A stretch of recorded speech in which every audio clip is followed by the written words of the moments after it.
Through my life, I've always been more thirsty than hungry. Well, why do we have so much salami then?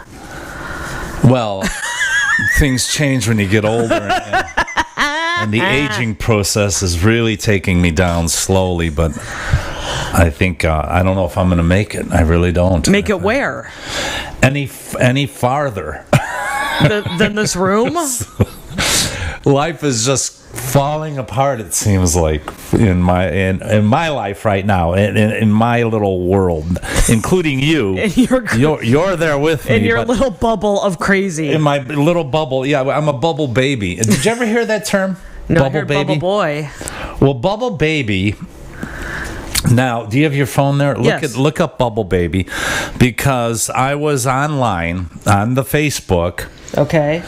Chatting with an old friend of mine, and something came up. A younger girl posted that she didn't understand what we were talking about, and it was something very common in life, maybe that a younger person maybe wouldn't get, but should have.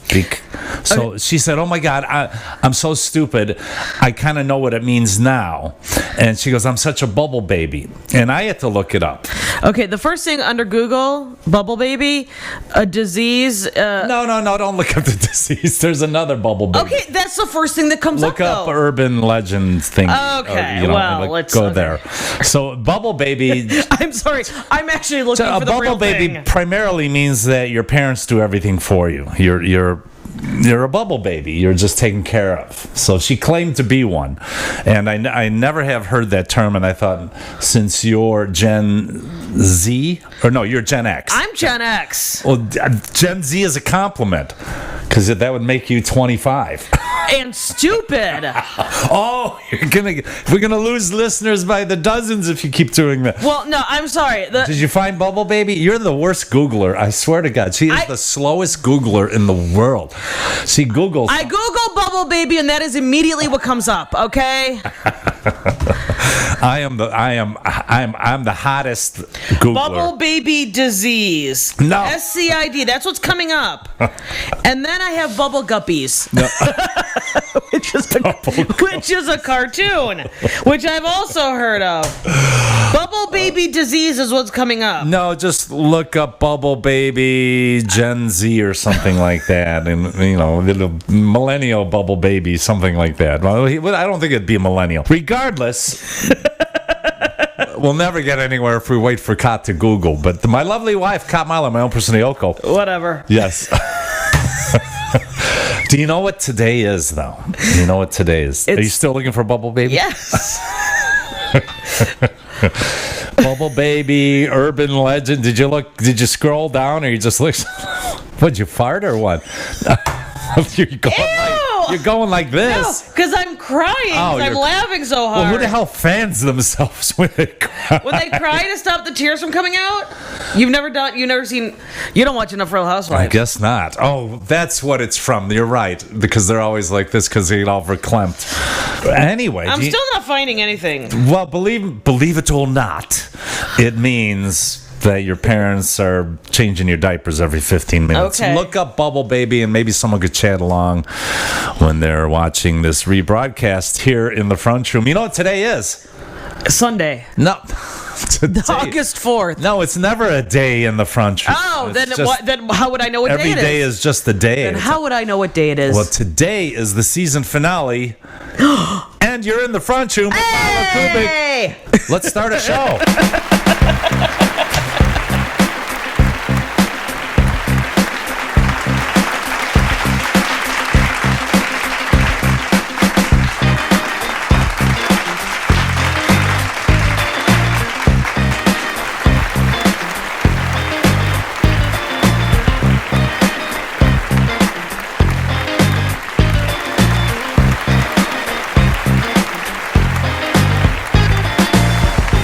That new meth drink? Have you had that? I don't think I need it. I think it's a good thing it's a season finale, because I'm obviously running out of steam and not making any sense anymore. But how long was our first season? Let's just say most shows on broadcast television the main networks, let's say ABC, CBS, NBC, Fox. The big ones. They are about 13. A season 13 is weeks. 13 episodes. 13 episodes. 13 episodes. 13 weeks usually. Yes.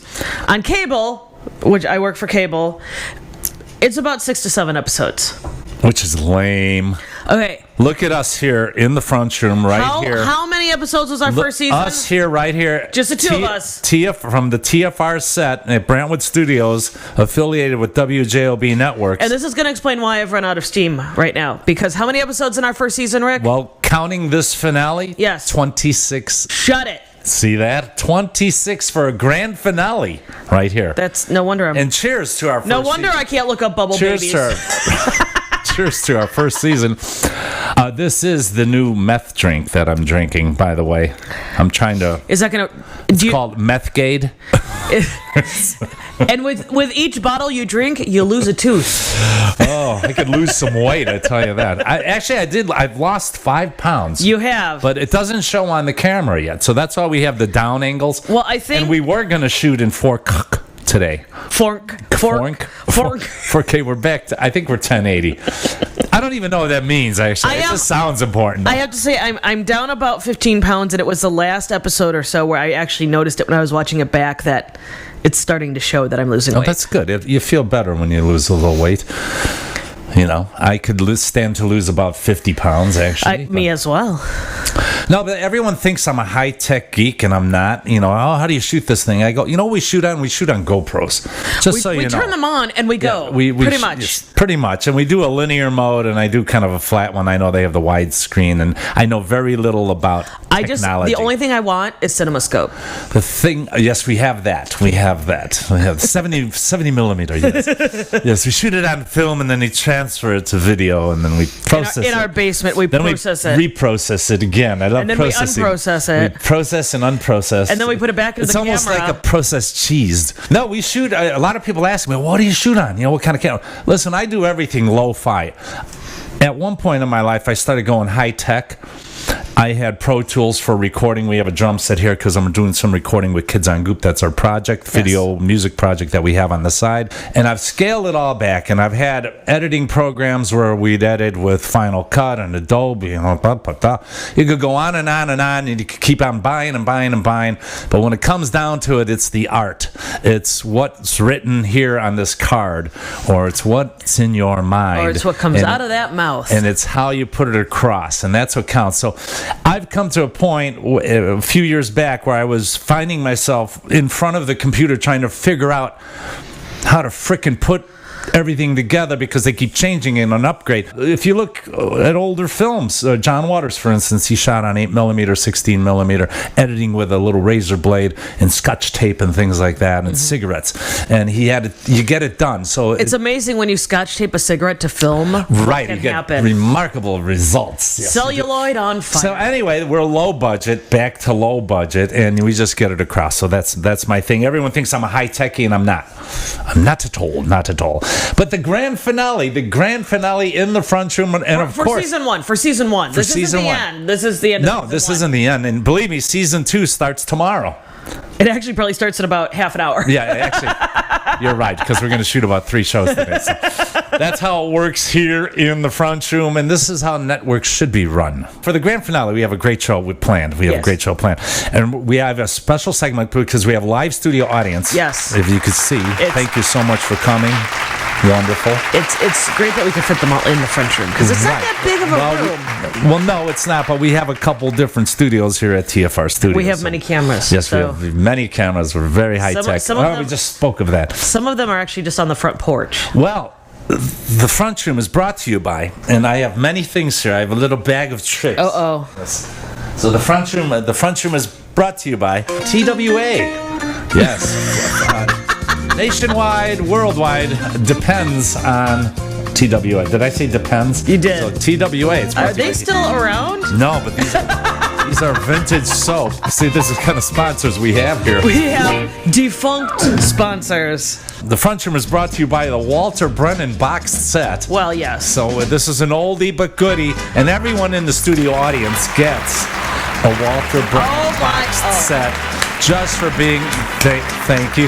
Your Walter Brennan box set includes photos of Walter's hats, real McCoyism, Appalachian jugs, everyone loves them, and you can learn about the Amos McCoy strut. And everybody, all the kids are doing it these days. So. Really. You want to talk about Gen Z? You got to talk about Walter Brennan. You got to talk about Walter Brennan in the same sentence. And for everybody in the studio audience and all you listening at home, we have the talking telephone. Yes, talk about high tech. And 14 other custom telephone projects. So the talking telephone is yours. Does that talk to you? Just for listening. Well, you have to read. See, this isn't an app. It's a book. Wait, you open it and there are words inside? What is that for an object? Transistors and all that. So you can learn there. Yes. Okay. You have no idea how hard it was to get all these sponsors. And of course, it's brought to you by the Jesus and Joseph. One is Mary and one is Jesus. Jesus. I'm bad at my religion, and it's Sunday. Jesus and Joseph. Which Mary, one? Jesus, and Joseph. No, it's the flock, the banks, though. It's brought to you by the Mary and Joey, the flock banks. Hey, Rick Kubik, you're going to hell. These are wonderful, though. Look at it. Kids, you want these for Christmas. The thing is, they're not easy to dust. And they're banks, and they look at how secure. Their money will stay there. Does that one even have a bottom? No, they tip over. This episode of The Front Room is brought to you by Air Wick. It's Air Wick. Hey, Rick, say air. Air. Say wick. Wick. It's brought to you by Air Wick. Thank you, Stewie. This works well at the TFR Studios bathrooms. And this... it works well in the TWA bathrooms, too. The Front Room is brought to you by a bowling pin. Yes. Thank you so much. Because, why not? Yes, because I asked Kat. Oh my God, this is heavy. I said, where do we get a bowling pin? I go, is this yours? She goes, no. I said, no, mine is in the living room. I don't know where you got that one. We have two. Well, you painted yours up. I don't know where I got this. Mine was an art piece that I purchased. And I'm a lousy bowler, but I like bowling pins. That's a good weapon. It's a solid. Those things are heavy. And everybody in the studio audience. Wait, there's something on the back of that. Oh, yeah, that's my... That's my notes. It's like Johnny Carson. He always had it taped on the back. Oh, Karnak. And The Front Room is brought to you by We Built This City boxed sets. Yes. Special cuts, mixes, outtakes, extended play versions, dance versions. My fave dog whistle version. Silent whistle, you can't hear it. That's the band members. The band members. That's my favorite one then. This also includes all the band members' favorite blouse choices. All of them in rayon. And pictures and photos of all their perms, interviews with the bands, and how did you write the most annoying song in the world. Also, a little notation in there, how to capture that bridge and tunnel look, even in the Northwest Indiana. And Gen Zers need that. The Front Room is also brought to you by Lifebuoy Soap. Yes, we have this in our house. It's a Lifebuoy. Remember from the Christmas Story? When I say bad words, Rick puts that in my mouth. This is actually the one from the Christmas Story. This is what the mother put in because it was the red. Can you get it out of there? It's the red one. Yeah, I don't want to take it out because it has the original wax paper. And Lifebuoy Health Soap. Think healthy and clean. And the Front Room is also brought to you by the Kotex Wonder Belt. Why do you say so quietly? You have to be announcer. The Kotex Wonder Form Belt. Get it right. Feminine hygiene product. Yes, a lifetime supply for all you in the audience. Quietly. And you can dispose them in here. It's a handy. Be quiet about it. No, you'd be loud because that's when my mom used to send me to the little corner grocery store. We had a place called Joints's where I grew up in Hegwish. And my mom would send me for a pack of Pall Malls with a little note. Please give little Ricky a pack of Pall Malls. And I need the Super Maxi Kotex pads. They didn't. I don't think they had panty liners back in my day. Well, panty liners are used at the end of the cycle. Just so you know. Oh, okay. Well, you learn something new every day. 61 and still learning. And the Front Room is also brought to you by Oprah's Snot Bubble. Everybody's wanting this. You have no idea how much we had to work to get an extra one of those. There's only one in each box. Right, and that will actually, when the studio audience leaves, well, I'll let you look at this box when you leave because we only have one left. You can't have it. Yeah, you can't have it. From our sponsor, Ramo. Yes. So thank you so much, Ramo. And, of course, from Anyo's Hardware in Hegewisch, we have the Remington Hot Comb. And this is the Hot Comb Combo. Oh, no, it's the Hot Comb. I can't read that font. It's the Hot Comb, yes. I used to have the same exact one. A couple different combs that fit on. It's wonderful. Now I don't need it now. I was going to say, that's when you had hair. Look at that beautiful graphics there. It's just wonderful.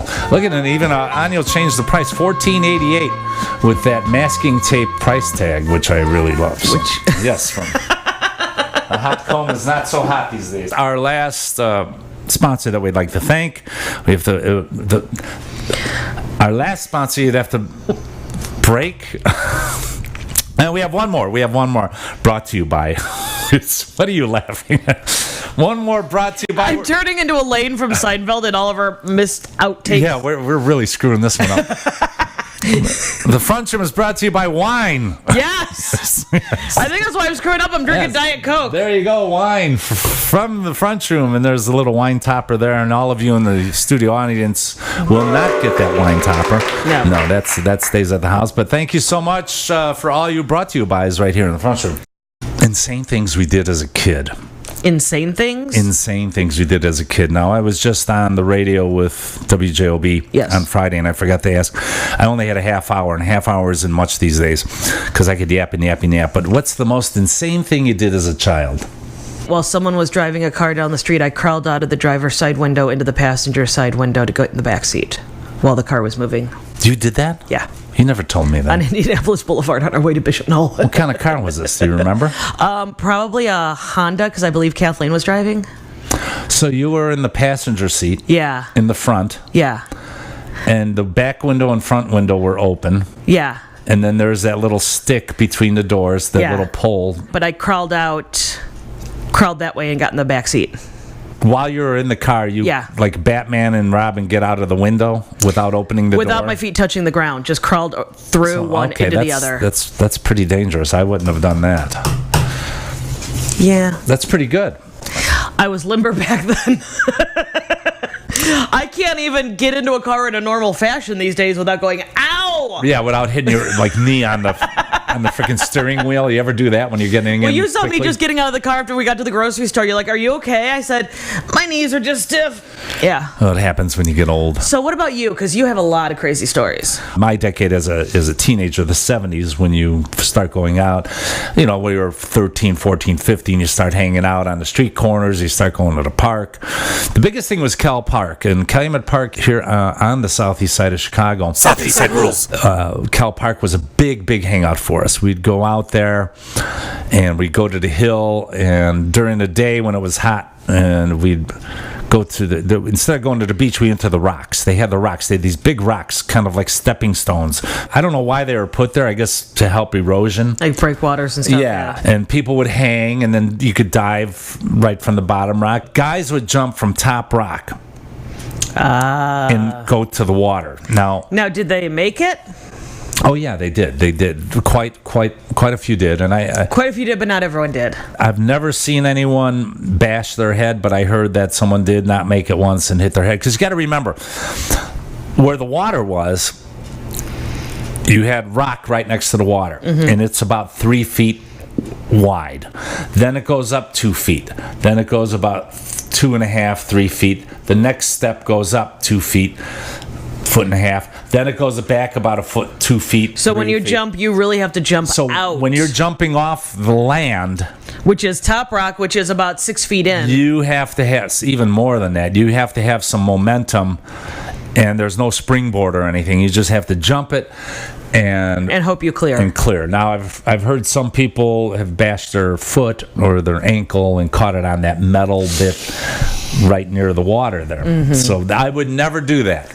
And then guys used to take it on a bicycle too. They would ride a bike and go off and. So you never went off Top Rock. No, okay. I never had the bowels. The bowels. Yeah, I just couldn't do it. Is that balls or bowels? Well, I wasn't very. Vowels? Well, vowel. I like vowels. Yeah. I'd like to buy a vowel. No, I was never very athletic. I didn't have that athleticism like I have now. So I always just stuck. I just kind of stuck where my beer was. The scariest thing I remember doing was, of course, climbing the Torrance Avenue Bridge. And that's right in the area where I grew up, not far, just a few blocks. And it's a bridge that I don't know what this bridge is called, but there's two very large towers. Got to be a couple hundred feet. And the Calumet River's right there, and the Ford plant's right over here. And the river is, it's not a very large river. It's fairly large. Ships go through it. Mm-hmm. Busy shipping lanes when I was a young kid. At one point, when we were teenagers, maybe 16, 17, they were repainting the bridge with lovely gray, which they always do. Yes, industrial gray. They should just paint it rust, so they don't have now to they paint do. it. They seems like they're painting everything rust. I don't know who decides why industrial gray. Why couldn't they paint it like turquoise or something? It was on sale. So at that time, a few of my friends and I, we somehow were experiencing a wonderful evening. You were in an altered state of mind. You climbed the bridge. Right. Well, we didn't climb the bridge. There was actually a stairway. I don't know how we got over it. Right. You climbed up. Somehow got over the little fencing, and then we just climbed up this stairway and went all the way to the top to the engine rooms. We were on the south tower. The engine room was open. They had big wheels and cogs and things. Then they had all these paint cans, 5-gallon paint cans of that lovely industrial gray color. And what, pray tell, did you do with those paint cans? We were hanging out and we felt so artistic. So we said, let's paint a little bit. Let's paint the roadway below. Without any brushes. The reason with that we climbed up the south tower is because on the north tower is where the dude was. The dude in the little tower that controlled the bridge, he had all the levers and all that. So he probably was snoozing or something. No boats were going to come through. It was about 1, 2 in the morning. Uh-huh. Torrance wasn't very busy at 1, 2 in the morning, mm-hmm. So we were up there. And we had a view of the roadway north and south, so we made sure there were no cars coming, but we were just dropping these paint cans from about 200 feet up, and it was kind of cool. It was kind of like David Letterman used to throw stuff off the roof. Uh-huh. So he just... and it would just... like a starburst. Created art in the evening, yes. So they lost a lot of paint that day or that night. So that was probably one of the most insane things I recall doing, because being in that altered state too, you didn't really have great balance and all that. But there were a lot of other things in my life. A lot of them involving railroad tracks. We always played on railroad tracks when we were kids. It just was exciting. See, my father worked for the railroad, so I did not do that. And you had tracks right by your house. I did. How would you know? How do you know if you're on the tracks? I don't know. It was just something that it was ingrained in me. She told her parents too much info. That's why I tell her. I said, don't, too much information. She'll be on the phone. Yeah, this is my wife. Yes, hello, father. Yes.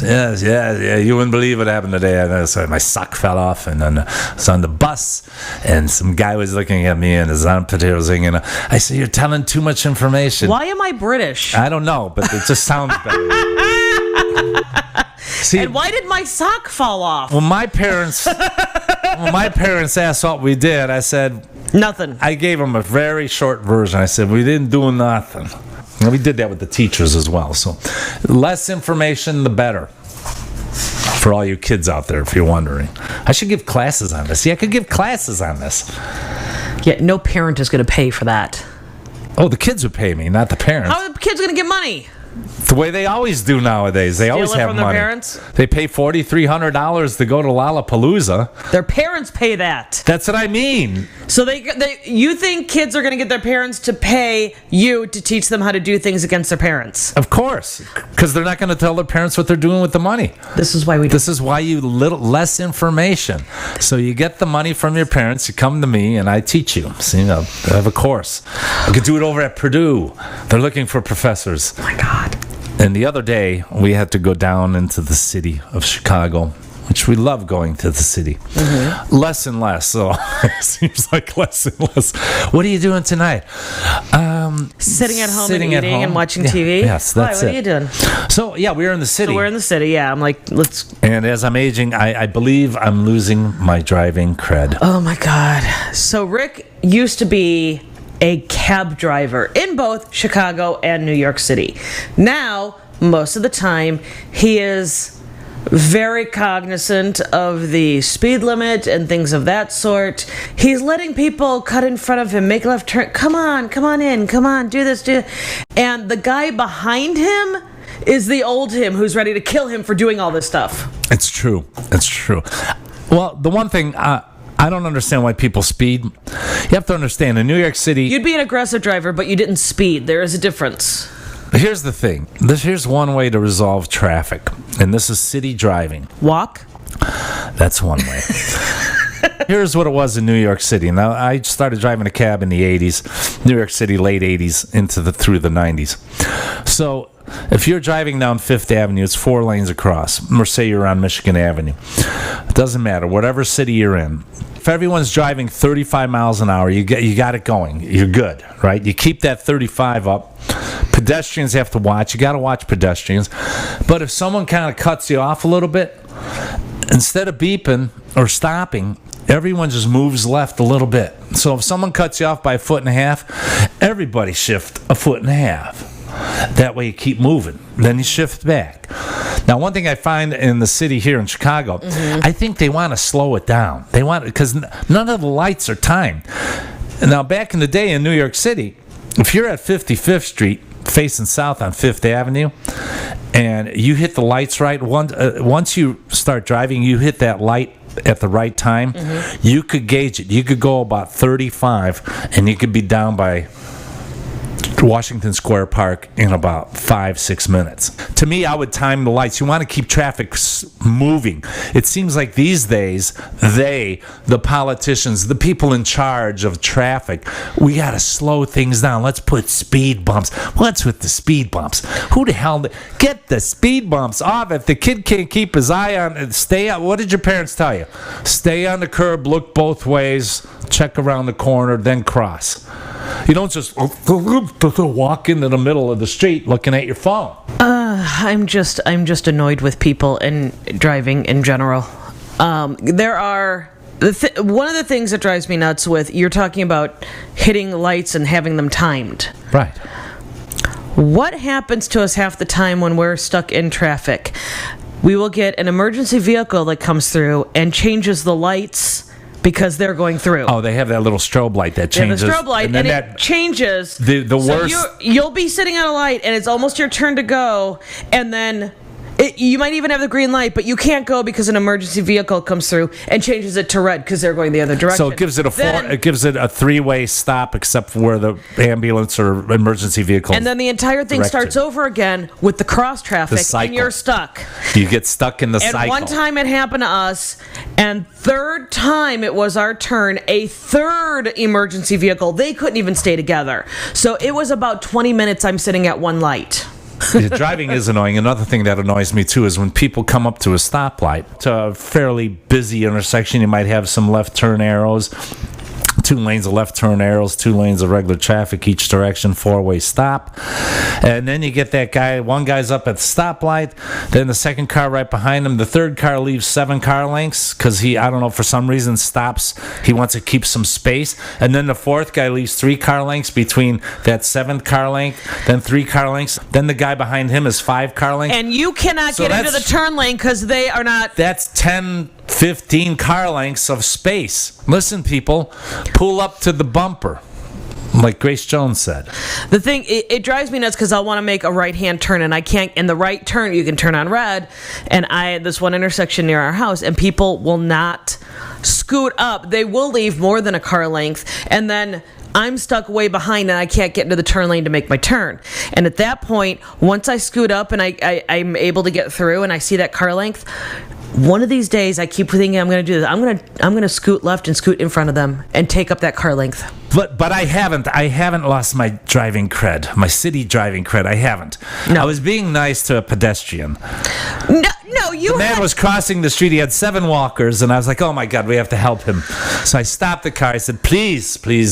There was a guy turning left, and you said, "Oh, okay, come on, okay." And then another guy went, "Oh, okay." And finally, you looked at me and said, "I think I'm losing my cred." I said, "You haven't moved. You're just letting everyone go in front of you." There is zero cred in that. Oh my Lord! I hate aging. I do.